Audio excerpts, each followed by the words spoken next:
Good Thursday morning and welcome to Commentators Corner. Tyler Brady and Brendan Preisman back with you as we wrap up the month of January with a lot to talk about today. Brendan, good to be back with you. Yeah, it's good to be back, and holy cow, you're right, there is a lot to talk about. The NBA heating up. All-Star selections, I believe, will be announced later today. We're over halfway through the season for everybody. Got plenty to talk about there. It's conference championship weekend for football. The Kansas City Chiefs hosting their fourth straight AFC title game. We'll get more into that a lot later. And then the MLB, still locked out, still working with labor negotiations, but the Hall of Fame class was announced yesterday, and it made a lot of people very unhappy. We've got all that and some college basketball talk for you, but we'll start off with the Creighton Prep Junior Jays. For the second straight time this season, they've now gone on a 4-game win streak, then a loss, then a 2-game win streak.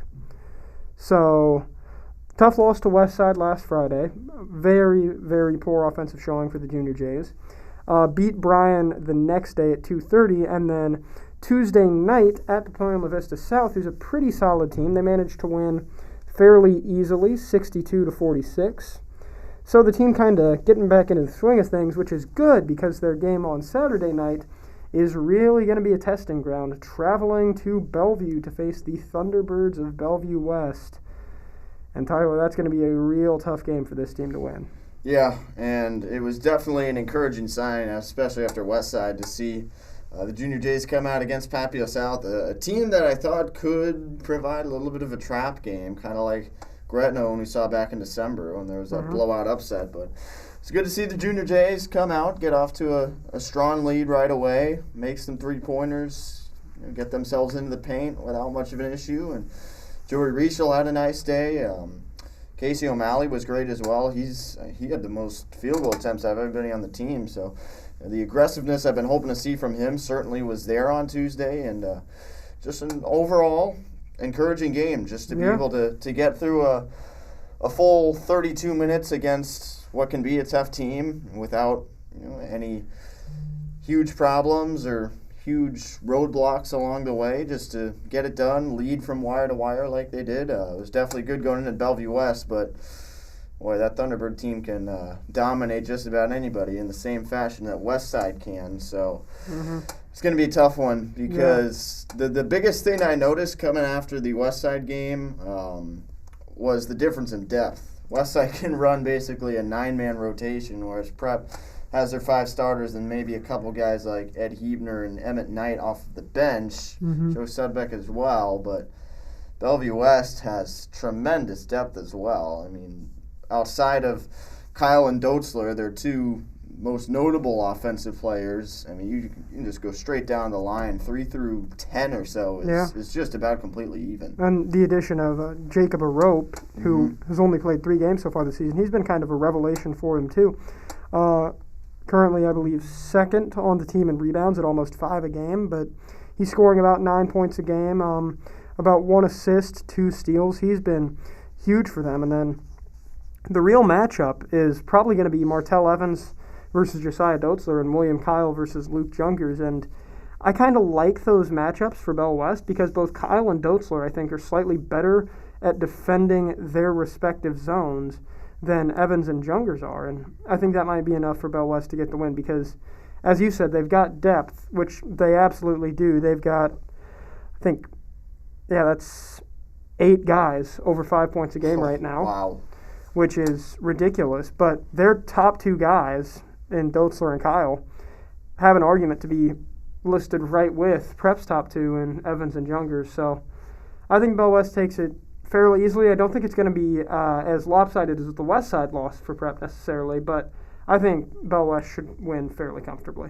Yeah, we'll see how that one turns out. After Bell West, it's just a 1-game weekend for the Junior Jays, so nothing Friday night, nothing on Tuesday either. It'll be a 2-game road trip at least next weekend. It's going to be part of a big road trip, but 2 games on the road next weekend, Friday at Papillion La Vista, and then Saturday at Lincoln Northeast, which has been an interesting team this year. They've been in the top 10 almost the whole year, won the HAC tournament, so we'll see what they have to offer coming on Saturday night. But yeah, first definitely got to focus on Bellevue West and the hope is that the Junior Jays learned from the West Side game, and now they have a better understanding of what this year's team needs to do to compete with a top team like that, because we definitely saw that last year's team was able to. They figured it out pretty quickly and competed with everybody. So we'll see how close they can get this weekend, if they can pull off a win. You got to figure out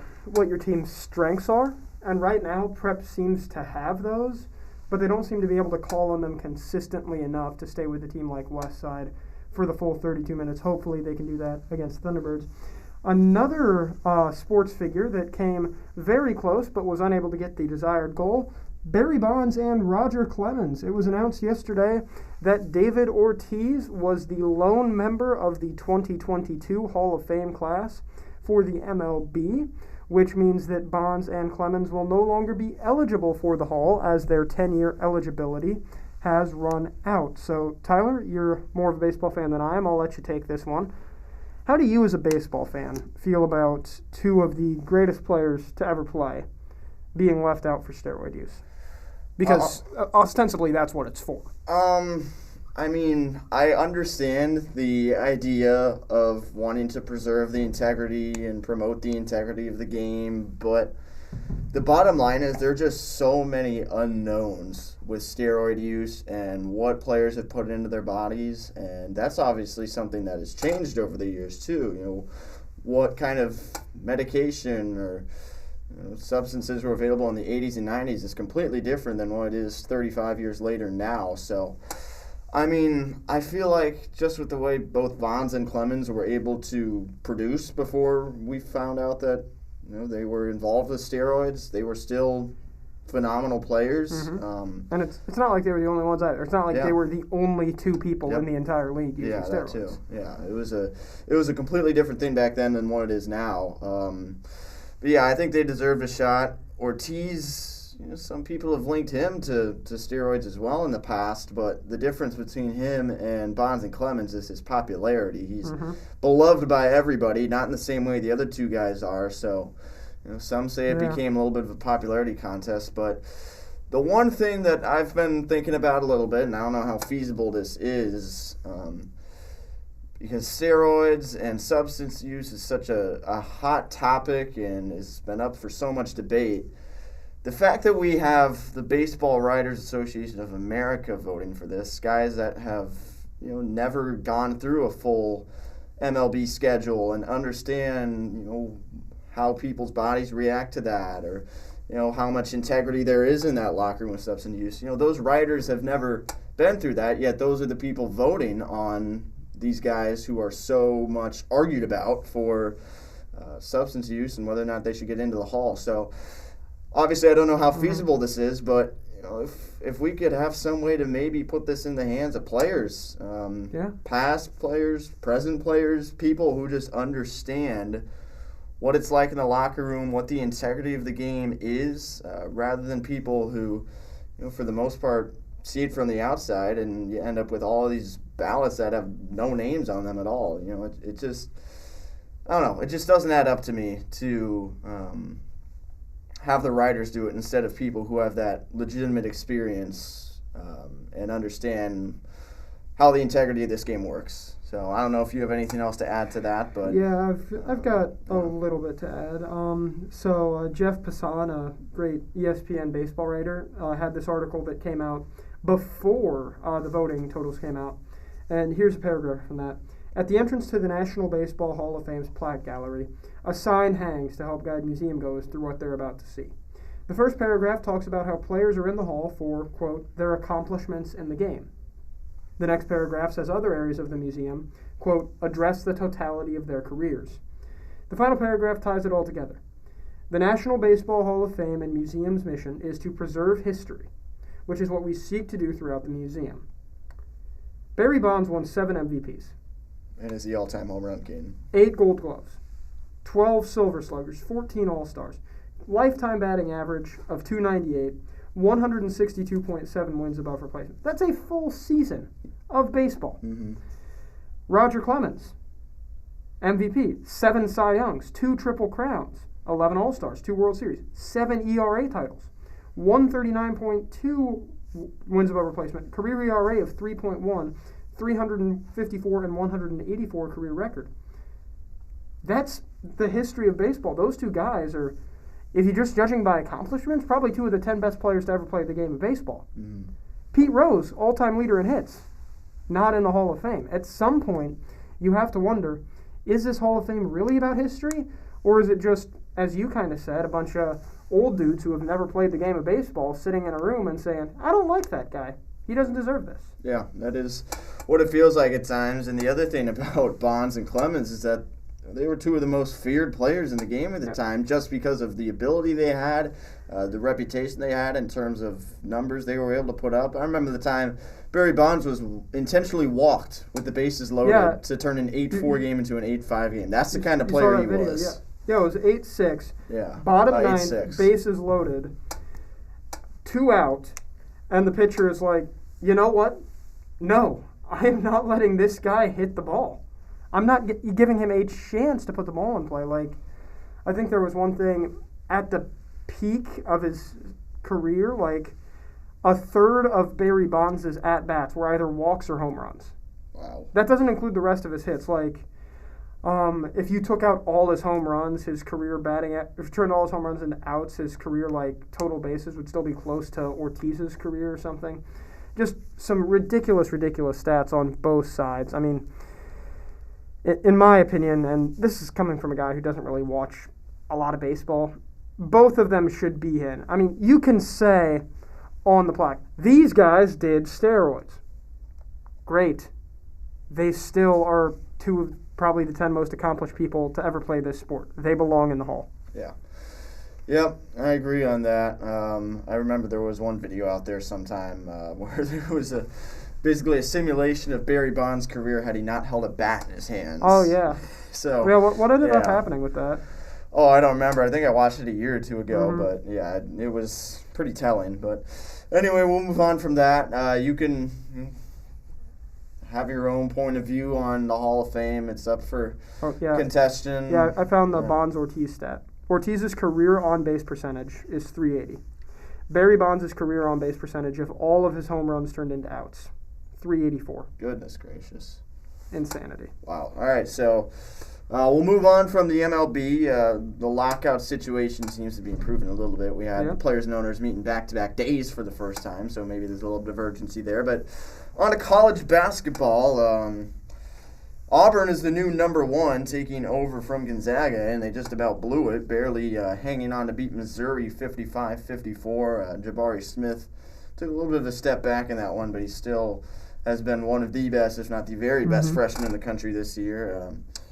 Providence took down Xavier in a top 25 matchup last night, but been a pretty quiet week. Just looking back to Tuesday, Clemson nearly pulled another ACC upset on Duke. Duke is keeping it interesting this year. You're really looking forward to the Notre Dame game. Yeah, because Duke has already lost to Miami. Duke has already lost to Florida State, and they go to South Bend on Monday night to a Notre Dame team that's playing pretty well this year, especially at home. They still haven't lost in South Bend, so we'll see how that one goes. Number 10, Michigan State fell to Illinois on Tuesday as well. That was a top 25 game. And then Kentucky needed overtime to beat Mississippi State. UCLA also took down Arizona in a 7-3 matchup. And then today, Chucky's coming home. Chucky Hepburn is back in the Cornhusker State to take on the winless Cornhuskers in conference play. Yep. So 11th ranked Wisconsin, 15-3 at Nebraska, 6-13. That's at 4 p.m. on the Big Ten Network. And Brendan, do you know what happened last time Chucky Hepburn played a road game in January in Nebraska? Was it not a overtime bonanza that resulted in a Millard North State title? Oh, no, that was in March. I'm talking January. Oh, January. Overtime was involved. In Lincoln. No, not in Lincoln, in Nebraska. Oh, in Nebraska. Overtime was involved. Was that the prep game at Bell West, or? That was the prep game here. Oh, yeah, here. Dropped 32. Oh, that's right, the Chucky Can't Shoot game. I almost forgot about it, So we'll see what he has in store today. This one might be called the Cornhuskers Can't Guard Johnny Davis game. 22-7-3 for the season. A lot of National Player of the Year hype, a lot of it very well deserved. I mean, some other quick hop arounds. Gonzaga still sitting at number 2. They've only lost twice this year and believe that they should be the number one team. Drew Timme averaging almost 19 points a game, 6 rebounds. Chet Holmgren, 14 points a game, 9 rebounds. So those two guys kind of a big two for the Zags. Hunter Salas, 15 minutes a game, 5 points a game. He's found a pretty nice niche in there. He's played in every game, so good on him. Arizona got a first-place vote despite a 75-59 loss to UCLA. They're mostly led by Benedict Mathurin, who's got 17.6 rebounds a game. Speaking of UCLA, that team that made a Final Four run last year looking like they're on pace to do so again. As I said, they beat Arizona by 16. They're currently in the midst of a 4-game win streak, none of those games closer than 15. And it's Johnny Juzang, who helped spark that Final Four run last year with 18 a game, who's really leading them. So they could be very well back in the mix come March. Yeah, absolutely, no doubt about it. Just looking at UCLA's upcoming schedule here in the coming weeks. They get Arizona again, actually, on the road next Thursday night. So the Wildcats will get another shot at them at home. But aside from that, California, Stanford, Arizona State, Pac-12 isn't the same thing rankings-wise as a conference like the Big 12 or the Big East is. I don't want to talk about the Big 12, man. Texas has to go through that crap. Oh, yeah. But I can't remember where I saw it, but it was like this ESPN graphic. Toughest remaining schedules. 9 of the top 10 teams were in the Big 12. Oh, my God. Good gracious. Just looking at Texas's February, they go on the road to number 13, Texas Tech. Number 23, Iowa State comes to town. 2 days later, number 5, Kansas comes to town. 5 days later, Texas goes on the road to number 4. A week after that, number 13 comes to town. And then on the 28th, number 4 comes to town. So that's the same 4 teams. It's Baylor, Kansas, Iowa State, Texas Tech. But, the fact that Texas Tech is 15-5 and currently, third in the conference is ridiculous. I mean, you've got teams like TCU and Oklahoma who have been fantastic outside the conference, have a losing record in it. They have 3 combined losses outside of conference play, 8 losses in conference play. Even Kansas State, which is 2-6 in conference, ostensibly the worst in conference play, has an 8-3 record in non-conference play. So that's a very tough conference to get out of. And if Texas can do it, though, they should be set up well for March. Yeah, it's funny because the Big 12 is so loaded that you have so many good teams playing against good teams that, for example, the Kansas-Iowa State game last week, which was a top 20 game, was on ESPN+. Oh, yeah, you were furious about that. I wanted to watch that game, but there's so many good teams that you only have so many spots to televise. So, yeah, anyway, unless you have anything else for college basketball, we'll move on to the NBA. As we should. So, yeah. There was a record set a couple days ago, basically. Yeah, and one thing I wanted to mention real quick that's sort of an honorable mention for what is happening now. Your Clippers had a there we go. 35-point comeback against the Wizards. Did. Oh, my goodness. Here's the quarter-by-quarter scoring. First quarter, 32-23, Wizards. Second quarter, 34-13, Ooh. Wizards. So the Clippers at halftime had 36 points. Third quarter, 40-27 Clippers. Fourth quarter, 40-22 Clippers. A stunning collapse by a Wizards team that was once leading the East. They're now 10th in the conference. The Clippers led for 1.9 seconds. They were down 6 with 9 seconds to go. Amir Coffey, who I believe is on a 10-day contract, scored 29 points for the team to lead them. And then Luke Kennard came off the bench, went 8 of 13 from the field, 5 of 8 from 3, did not miss a free throw, including the game clincher, and had 25. This Clippers team, I'm telling you, they could make a run if their stars come back healthy by playoff time. They are a good team. Yeah, they've just got to get themselves out of the play-in spot right now, sitting at 8th out of 10. But, yeah, certainly 25-25. I mean, I think they're a better team than Minnesota. They should be a better team than Dallas. They beat them last year. But, yeah, if they can move up a few more spots, they'll put themselves in a pretty good place. If we even get one of Kawhi Leonard or Paul George back, I think another conference finals run is on the table for this team. Another fun NBA thing that happened just last night, the Hornets had an NBA season-high 158 points against the Pacers of Indiana. Looking at the plus-minus for some of those Hornets guys, LaMelo Ball was plus 45. Kelly Oubre Jr. was plus 27 off the bench. And, good win for the Hornets. They're looking like a kind of legitimate team. Looking at some teams that I kind of like the rest of this year. I originally wrote this down like 2 weeks ago, and now I've been proven right by a lot of it. Miami, at the time, was 2 games back in the East. They are now the Eastern Conference leaders. They're 8-2 in their last 10. If they've got that Jimmy Butler, Bam Adebayo, Tyler Hero, Duncan Robinson style core, and Kyle Lowry hasn't played every game. I mean, Butler's only played 30 games. Adebayo's only played 23. That's a very solid team, and if you remember the first year we were doing the podcast, they made a great finals run that I kind of predicted. I said they would beat the Bucks in the second round, which is one of my all-time great sports predictions to this day. They're going to be a tough out for, I'd say, any team except for the Nets or the Bucks. Another team that I kind of like is Cleveland. If you can believe this, they're currently 3rd in the Eastern Conference. The first actual non-LeBron hope they've had since, like, the 80s. Darius Garland has been a very solid point guard for them, almost 20 points and 8 assists a game. He should probably be an all-star at this point. Jared Allen, they acquired him from the Nets a few years ago. He's been a great interior presence. Evan Mobley, in a lot of Rookie of the Year conversations, 15 points, 8 rebounds, 3 assists a game. But that Cavs team, a fun team, an entertaining team, beat the Bucks by double digits last night to leapfrog them in the standings. Then in the West, there's Phoenix, which is 38-9 still. They've won 8 straight, so, watch out for them. They're still the same team that made the finals. And right now, with how Steph Curry's slumping, there's a very real chance that the Suns could get to the second straight finals. And then the Grizzlies behind probably top 10 player in the league right now, Ja Morant, 26 points, 6 rebounds, 7 assists. They're sitting at 3rd. In the West, they're 3 back of the Warriors, who are 2nd, and they're 2.5 ahead of the Jazz. And then, as you mentioned, the play-in tournament. Right now, it's the Timberwolves, the Clippers, the Lakers, and the Trailblazers. The Timberwolves, a pretty solid, fairly fun team. They've got Karl Anthony Towns, who's one of the best big men in the league.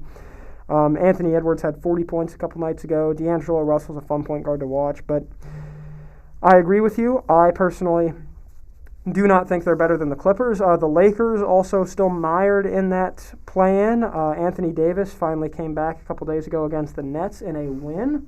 LeBron James has been up to his usual standards, so no complaints from Laker fans there. And then the Blazers thing just kind of surprises me because everything I've read about that team suggests that they've punted on the season or been trying to. Damian Lillard doesn't seem interested in being there anymore and is almost assuredly gone next year. CJ McCollum isn't that good. But, it's probably either going to be the Trailblazers or the Pelicans, which is basically a guaranteed spot in the actual playoffs for whoever the 7 seed is, because neither of those teams are good. I mean, and don't forget, the Nuggets or the Mavericks could easily fall into the play-in as well. Yeah, and you hear all this conversation on the NFL side about letting a 7th team from each conference into the league or into the playoffs, and how that messes up the playoffs, and you just get blowouts. The Trailblazers are 20-28. They're 8 games below 500, and they're sitting in a playoff spot as 10 of the 15. That's unbelievable. 2/3 of the teams from each conference make the playoffs. I can't believe that. But, yeah, anyway, Phoenix still rolling, only 1 loss in 2022. And another thing to mention, since we haven't really gotten a chance to talk about the NBA since the new year, is Kyrie Irving's situation. Oh, yeah. He has been able to come back and play road games, which is very important, especially with KD, the leading scorer in the league, injured for the time being. But I did hear that the fines from the city of New York for Kyrie to play home games at the Barclays Center, when you add it up, it increases a little bit by each game. If you add it up for the whole season, it's about $80,000. Ooh. And I mean, that's nothing to the Nets, right? Well, yeah, you could probably make that back up through 1 game of ticket prices. Yeah, for the exactly. playoffs. And I mean, Kyrie could pay it himself if he really wanted to. So that's definitely something to keep an eye on. I'd be shocked if nobody steps forward and tries to take care of that fine. But yeah, we've got Nets need Kyrie. We've got another athlete to talk about who has also been had some interesting stances on public health in the past. We will get to him in the NFL section. But real quick, I do kind of want to go over my top 20 players in the league if I've got time, if you're okay with that. Yeah, real quick. Yeah, so I'm just going to go straight down. There will be no explanation. If you want to yell at me, but I do not care. I'm okay with this list. The top 5 are Kevin Durant, Steph Curry, Giannis Antetokounmpo, Nikola Jokic, and LeBron James. That's the top 5. I'm not changing that. Not necessarily in that order either. After them, John Morant, DeMar DeRozan, Joel Embiid, Paul George, Karl Anthony Towns, Luka Doncic, Zach LaVine, Devin Booker, Rudy Gobert, LaMelo Ball, Trae Young, Jimmy Butler, Donovan Mitchell, Fred VanVleet, and Jason Tatum. With my apologies to Chris Paul, Jaylen Brown, Anthony Davis, Bradley Beal, James Harden, and Darius Garland. That's it. Okay. Sounds fair. I think Mitchell might have been a little low, but that's besides the point. We can get to that. Yeah, again, 5 through 20 was just kind of throwing in there. Yeah, it's a lot of the same, but we'll move on to that NFL section. Now, the conference championships are set after one of the greatest weekends in the history of the National Football League, divisional weekend. So at 2 o'clock on Sunday, we will have the Chiefs hosting Joe Shiesty and the Cincinnati Bengals. Kansas City, 7.5-point favorites in that one, as you said, hosting their 4th consecutive AFC Championship game. And then on the other side at 5:30, the Rams and the 49ers. I said I was picking the Bengals last week because I didn't think both conference championships would be 1 versus 2. It ended up being 2 versus 4 and 4 versus 6, if you can believe that. So, yeah, Rams 3.5-point favorites against the Niners. We'll start with the Kansas City game, and when we get actually, we should end with that. Yeah, well, we'll preview the Cincinnati game first. Oh, yeah. But, yeah, we'll end with what happened last week. Mm-hmm. But, yeah, Kansas City getting 7.5. That's a lot, but I mean, I think they could probably do that. I mean, especially if they get as much pressure as they did on Burrow. I mean, 9 sacks last week. Yeah, the Tennessee Titans set a playoff record with the amount of sacks. They had 9 on Joe Burrow, who, remember, tore his ACL last year because he kept getting sacked. Bengals still somehow won that game because Ryan Tannehill appeared either unwilling or unable to get the Titans the win. So a 19-16 win for Cincinnati, first conference title game since the early 90s, I believe. So, I mean, this has really been a turnaround season for them. I believe they went 4-12 last year, so going 10-7 this year and making it to the conference title game is a great accomplishment for them. But even with that great Burrow to Chase connection, which burned the Chiefs in their regular season game in Cincinnati, I'm not sure they have what it takes to beat Kansas City when the chips are down. Yeah, and the doubt I've had for the last month or so about the Bengals is, can they do it on the road? Because obviously Joe Burrow has gotten all the talk about the big numbers he's put up in certain games, but just about all those games have been at home at Paul Brown Stadium. Since November 22nd, the Bengals have played 2 games on the road. One of those games, or at least 2 games on the road with all of their starters playing. They're playing as if it's a completely regular game. The first of those games was at Denver on December 19th, and Cincinnati only scored 15 points. Mm-hmm. They won. Second game was last week at Tennessee. Cincinnati only scored 19 points and won. So is the offense the same away from home? And Kansas City, obviously, if they can get Tyrann Mathieu back into the fold, can be a phenomenal defense at home. They had a little bit of a lapse last week with injuries in the secondary, but you know they can put pressure on. You know Steve Spagnuolo has been there, done that. His 3rd straight deep playoff run. So, yeah, we'll see if Joe Burrow can get it done on the road. This is a huge moment in his career. The Bengals also did lose to the Jets in New York earlier. That too, yeah. So that's not great. On the other side, real quick, San Francisco and Green Bay. The 49ers, back in 2005, controversially did not draft the hometown Aaron Rodgers, instead electing to go with Alex Smith. However, Rodgers still managed to give the 49ers 4 playoff wins, so goodness. Shout out to him. I will say the funniest part of NFL Twitter last week was all the Aaron Rodgers nicknames. You want to hear a sample of some of them? I remember a couple of them, but yeah, go ahead. Yeah. Clan Marino, Rush Lambeau, Throw Rogan, QB Giuliani, Tuck Rule Carlson, Q Aaron Rodgers, and Kurt D. Wormer. So that was great. The Packers scored on their opening drive quite easily. A 10-play, 69-yard drive took 5 minutes off the clock. And then the 49ers went negative 11 yards and punted. At this point, everybody's probably thinking, oh, Packers are going to win this game easily, right? Wrong. They scored 3 points the rest of the way. Special teams was killer for them.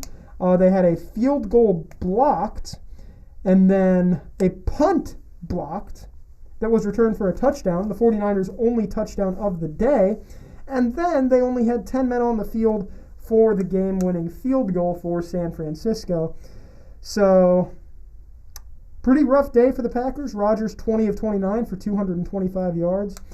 QBR of 19.4. For comparison, Garoppolo's QBR was 11.9, according to ESPN. Wow. Not, I don't think that's like the 158.3 rating. Yeah, still very low. Yeah. So the 49ers have a chance to get to their second Super Bowl in 3 years, but like I still have the same questions I did when they first faced the Chiefs, which could potentially happen in a couple of weeks. Like, is this team good? I read an article. They're gritty. I know that. And Deebo Samuel Deebo's an extreme great. talent. Deebo Samuel's great. George Kittle's great. Their defense, guys like Fred Warner, Eric Armstead, Deontay Johnson. I mean, all of them are great. But, like, I read this article about the 49ers, and I think it's a really salient point. Like, the 49ers have one of those cars that you put every upgrade in. It's got, like, cup holders for every seat. Everything's heated. You've got the movie screens in the back of the seat. You've got, like, 3 sunroofs. You got, like, a PlayStation set up in the back seat or whatever. You've got, like, a ton of trunk space. Like, the perfect car. Then you pop the hood and they got, like, a golf cart engine in there. And that's Jimmy Garoppolo. The way I keep seeing NFL writers describe him, which is very funny for a reason I'm not sure why, is very handsome and very not great. 11 of 19 for 131 yards and 1 touchdown against the Packers. Also took 4 sacks. Oh, he didn't have a touchdown against the Packers. Oh, and an interception. Interception. That was a blocked punt touchdown. Yeah. Like, is that a guy who can win you a Super Bowl in this day and age? Really? Like, he almost did. Yeah. Who knows? I don't know. A guy who definitely can win you a Super Bowl in this day and age is Tom Brady, but he is done for this season and maybe gone for good, if you can believe that one. So the Rams games, yeah. There's no way. If he's going to walk off, that game would be a good game to do it because it showed that he's still got enough left. He's just going out while he can still strike fear in the rest of the league. So Tampa Bay, very rough first half, down 20-3. Then it was 27-3, and then, here come the jokes. Hey, this score looks familiar. Here's the drive chart from there. Tampa Bay field goal, Rams fumble immediately. Literally the first play after the kickoff. Fumble. Tampa Bay touchdown, 27-13 now. Rams 3-0. Tampa Bay fumbles. Hey, Von Miller with the strip sack. Hey, there we go, Rams, let's go. Stafford takes the snap. Fumble.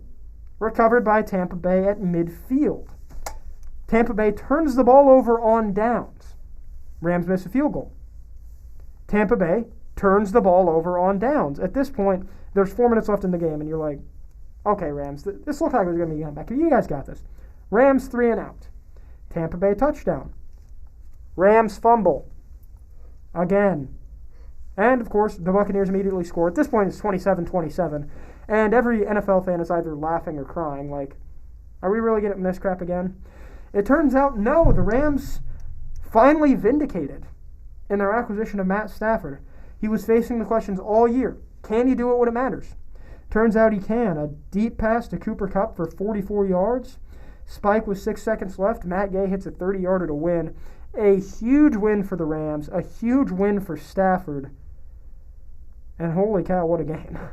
Yeah, so just one more note on the Packers since you didn't let me say anything about that. But anyway. Sorry. Yeah, you're good. But it's just amazing because in the AFC side of things, Kansas City and New England have basically run the show for the last decade or so, with the exception of a couple years by Peyton Manning. And they run through the regular season, and you expect them to do what they need to do in the playoffs, and they do. But then on the Green Bay side, with the exception of them, they're a top-flight team just about every year. There's been a lot of parity, whether it be Tampa Bay or the Rams or even a team like Seattle getting in there as well. Green Bay's always been in the upper echelon, but they never get it done. They've had so many opportunities. It's just hard to fathom. So we'll see where Aaron Rodgers ends up next year. But perhaps Denver. The Packers offensive coordinator was just hired as the Broncos head coach this morning. Okay. So It is certainly possible. But, yeah, some of the Packers' losses, 2011 to a 9-7 Giants team, back-to-back losses to Colin Kaepernick's 49ers. My personal favorite, a 2014 loss to Seattle in which the Packers were up 19-7 in the fourth quarter with like 4 minutes to go, and Wilson threw 4 interceptions. That one incredible game against the Cardinals where Rodgers threw back-to-back Hail Marys at the end of regulation, and then Larry Fitzgerald had that Larry Fitzgerald drive. If you remember that one. Yep. Matt Ryan's Falcons.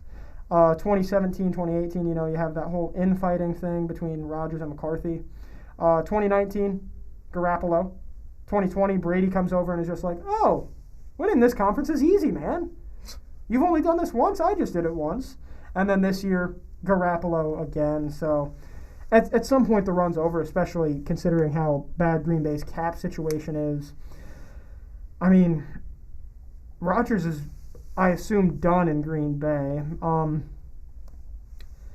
I don't know where he's going. I don't know if, at this point, if a lot of teams want to take him. Like, I know you mentioned Deshaun Watson is still a potential top-flight quarterback in the NFL. I wonder that if his legal situation ever gets resolved, if a team might look at him and say, I mean, could we just go with him instead of Rodgers? Because Rodgers is going to have a big contract.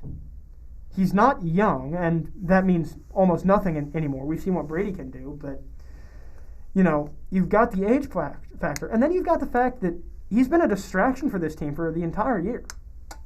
Like, remember last year when it was just like, oh, Aaron Rodgers might be the Jeopardy host. Look how fun and family-friendly he is. This is great. What a great guy. And now this year, like, nobody likes him anymore? Like, do you want that on your team? Yeah. It's just so hard to tell because, I mean, what's the difference between what he says out in public and what the interactions are like in the locker room? You just don't know that. Yeah, and he's basically the Kyrie of the NFL in more ways than one. Mm-hmm. Yeah, so anyway, we've covered 3 of the games, now the 4th. Ah, baby, here we go. What is happening? All right, Tyler, you've got 13 seconds to cover this one. Go. Okay, Kansas City and Buffalo, crazy game. Okay, but anyway, yeah. 13 seconds. Yeah. I don't have timeouts. If I had timeouts, that'd be easy. But yeah, Kansas City hosting Buffalo Sunday evening. One of the 5 best playoff games of all time. Oh, yeah, absolutely. All the hype going into it. Most experts were actually rolling with Josh Allen and the Bills on the road in that one. We weren't. No, we weren't. No, we weren't. We weren't. Okay, they said were. We weren't. Yeah, but Bills had already beaten the Chiefs back in Week 5. It was an intense game all the way through. Eventually, it got to a point. Yeah, win probability, as you're showing me, is whack. Ridiculous. But yeah, got to a point where Kansas City led. What was it? 26-23. 26-21. 26-21. With 8:55 to go. Yep, right. 26-21. Got to the 2-minute warning. Buffalo, 4th down, needed 13 yards. Gabriel Davis burns Mike Hughes, passing touchdown. Buffalo leads. Kansas City gets it back, down 29-26, gets to midfield, throw to Tyreek Hill on a crosser. He's gone. Puts up the deuces before he's even past the last guy. Touchdown Kansas City, they lead. Comes back the other way. Bills, 17 seconds on the clock. Another passing touchdown. Gabriel Davis had 200 yards and 4 scores, if you can believe that. Mm-hmm. Buffalo takes the lead with 13 seconds left. They're celebrating on the sideline. Bills Mafia is going crazy. We're going to the AFC Championship. Oh, my gosh. But with 13 seconds, they get way too soft in the secondary. For whatever reason, they were playing the sidelines, even though Kansas City had 2 timeouts. They run 2 plays to Tyreek Hill and Travis Kelce that work the middle of the field, get Harrison Butker in range somehow for a 48-yard field goal, which he makes. And then overtime, the coin flip. I've never been so excited about a coin flip in my life because you just knew with the overtime rules. Not even 2018? Oh, yeah. Well, that game felt a little more like somebody could maybe, I don't know, 2018 did feel the same way, but, I mean, this one, you just knew. Yeah. Whoever. The ending was different. Yeah. The 2018 ending probably felt like you got stabbed in the heart. Yeah, absolutely. Felt like you just got revived. Yeah, this year, I'd been there. I knew how much the coin toss meant because you knew neither team was going to be stopped. Whoever won the coin toss was going to win the game, and indeed, Kansas City won it. Patrick Mahomes marched down the field and threw the game-winning 8-yard touchdown pass to Travis Kelce for a 42-36 victory. Mm-hmm. Hope you took the over on that one. Yeah, I mean, what a win for the Chiefs. Goodness gracious. Just looking at the game, it says so much about the NFL's future. Guess who the rushing leaders were for both teams? Mahomes and Allen. Both over 60 yards. Mahomes had a touchdown. I remember watching the first Chiefs drive. It was 7-0 Buffalo. Chiefs basically came right back down and scored, and it was just like, oh my God, Mahomes can run? We're screwed. Like his pocket presence was amazing. As an NFL fan who doesn't necessarily root for each team, I kind of want, a different team in there at some point. That's why I wasn't a huge fan of the Patriots dynasty. But it's just like, watching that, oh no. The difference is the NFL's screwed for the next decade. The Chiefs are fun. The Patriots weren't fun. Yeah. But it was actually a very solid defensive game, I'd say, for most of it. It was, the Chiefs get the field goal with 8:55 to go. It's 26-21. It's just like, Buffalo's still in this game as long as, they can make something out of this drive. But yeah, they had to go a 17-play, 75-yard drive just to get that started. They converted a 3rd and 3, a 3rd and 4, a 3rd and 1, a 4th and 4, and a 4th and 13. All of those plays were either Josh Allen running or the touchdown to Gabriel Davis, I think. Yeah, the 3rd and 3 are Josh Allen to Cole Beasley for 5. 3rd and 4, Josh Allen trucks Charvarius Ward, injures him, gets 9. 3rd and 1, Josh Allen for 3. 3rd and 6, Josh Allen for 2. 4th and 4, Josh Allen for 6. It was a magical game to watch. I was eating some enchiladas with my family, and my dad and my brother kept walking away from the table and standing up to watch the TV. I'm not sure what you were doing, but I'm sure it was something similar. The most incredible game I've ever watched live, and really it said so much about the future of the NFL that if you do not have a superstar quarterback, good luck. Yeah, exactly. But I guess San Francisco is in here with Jimmy G somehow, so Deebo Samuel can play quarterback. Yeah, that's true. He does have a passing touchdown. If you look at just the AFC, the NFC is a little different because a lot of the quarterbacks are older. Once Brady and Rodgers go, which will be sooner rather than later now, both of them have made overtures toward retirement, if not outright said they're going to do so. But in the AFC, you've got Mahomes. You've got Allen, who I think, before this game, I thought that Mahomes was a level up on Allen. I don't anymore. I think they're very, very close, especially because Allen can offer you more in the run game than Mahomes can. Then after those guys, you've got Burrow in the AFC title game in his first full year as a starter. Then you've got Justin Herbert, who should be in the playoffs and would be if not for Brandon Staley being an idiot and calling timeout. And then you've got Lamar Jackson. And if your team does not have those guys, I don't think you're making it to the conference title game. Yeah, and we still don't know what Zach Wilson and Trevor Lawrence are going to be. Only 1 year in. Lawrence getting a new coach. We'll see how Wilson progresses. But yeah, AFC, Wilson's stuck on the Jets, so that's... But AFC could be loaded. They already are, but... Yeah, that's about it for us. Get to Bellevue West Saturday night to watch Creighton Prep play basketball and kick it back on Sunday and watch some National Football League because it's going to be fun. Conference Championship Sunday. Whoop. That's about it here. So we'll see you next week. It'll be next Wednesday that we will talk to you, as it's only a 3.5-day week. Super Bowl preview. Yep, Super Bowl. Well, I guess Super Bowl, we might have some time. It might be a Pro Bowl preview because we're going to have a couple of weeks between the Conference Championship and the Super Bowl. So, yeah, we'll figure things out. But, yeah, everybody enjoy your weekend. Relax. Take it easy. Keep listening to the podcast. Yeah, we will see you next week.